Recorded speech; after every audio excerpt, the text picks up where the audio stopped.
Hey gang, welcome to the latest edition of Nittany Next. I'm Mike Gross with LNPLancasterOnline.com. And the show is brought to you as always by Bobby Ray Hall Lexus.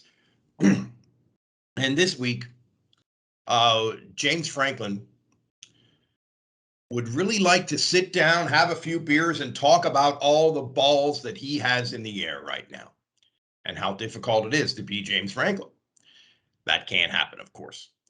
But controversy won't stay away, and that's a lot of the story of the program right now. Franklin continues to be mentioned in connection with the head coaching openings at USC and LSU. Big boy jobs there. He may or may not be negotiating with Penn State.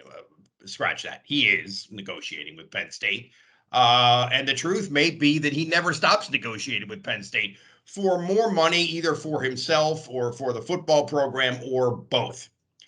And that's happening while the university president, Eric Barron, is wrapping up his tenure. He's about to retire. And the athletic director, Sandy Parber, her contract is coming to the end. It's not entirely clear whether she's going to get a new one or wants a new one. And this speaks to sort of big picture commitment of the university to what do they want to be in a football context, which is one of the things where Franklin is constantly pushing that envelope. So that's sort of the subtext of everything that is going on right now, including the news that was revealed this week that Franklin has dropped his longtime agent, Trace Armstrong, in lieu of Uber agent Jimmy Sexton, whose clients include Nick Saban of Alabama and Kirby Smart of Georgia. Franklin says that happened in the summer. It's just being reported now, but the change actually happened in the summer. Anyway, Penn State football team, there is a football team here, and they've lost 2 in a row. The first was at Iowa in a game in which the Lions went from generally healthy to comprehensively beat up. And that happened when they looked like they were kind of in control of that game and were headed toward a comfortable win against a top 10 team. I mean, it would have been a huge win, and then the injuries started to happen and things fell apart, including most notably, injuries to the starting quarterback, Sean Clifford, and PJ Mustipher, an anchor of their defense. And this led to a controversy over whether Clifford should or would practice or play. And he played last week, but was obviously hampered in a putrid 9-overtime loss to Illinois, which was really one of the low points, if not the low point of Franklin's tenure. So all of that brings us to the possibility of a 3-game losing streak and the reality of a trip to Columbus, Ohio on Saturday to face longtime Penn State nemesis, Ohio State. Now, Ohio State is one loss. They're ranked 5th in the country. They're rolling of late since losing to Oregon in week 2.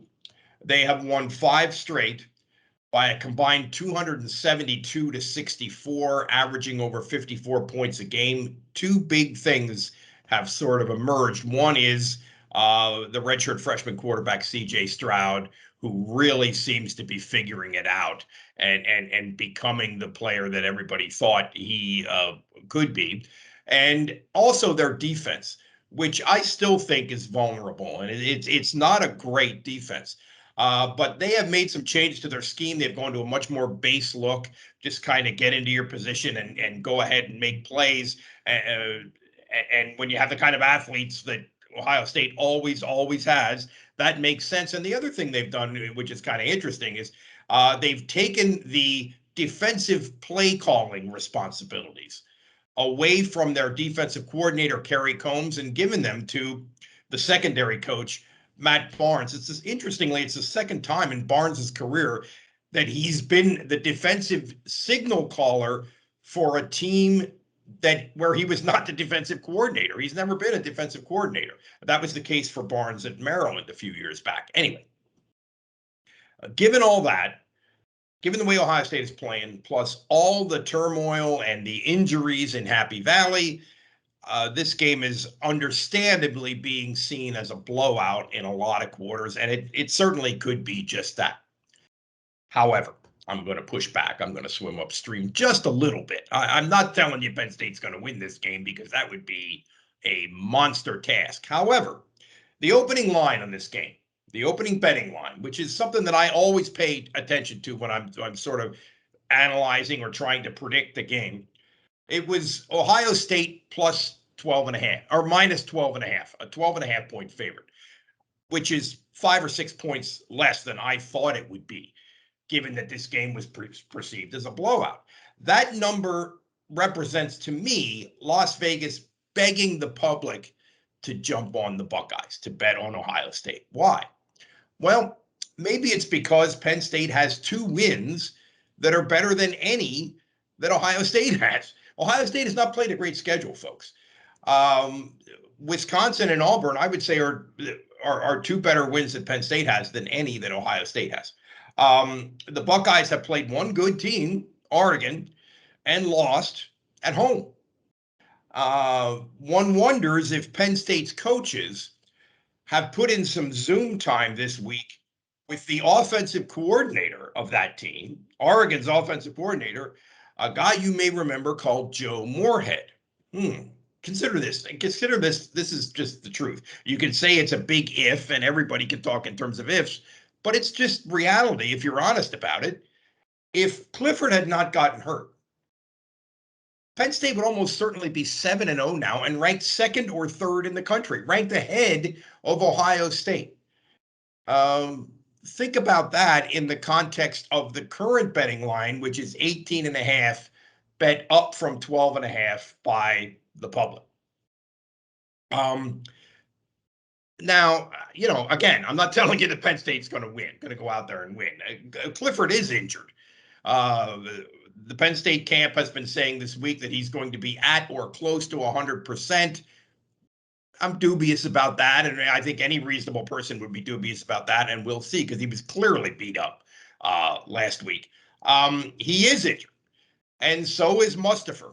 And the run defense issues that Illinois exposed in Mustipher's absence seem unlikely to go away, especially against an opponent with an offensive line like Ohio State and skill position weapons like Ohio State has.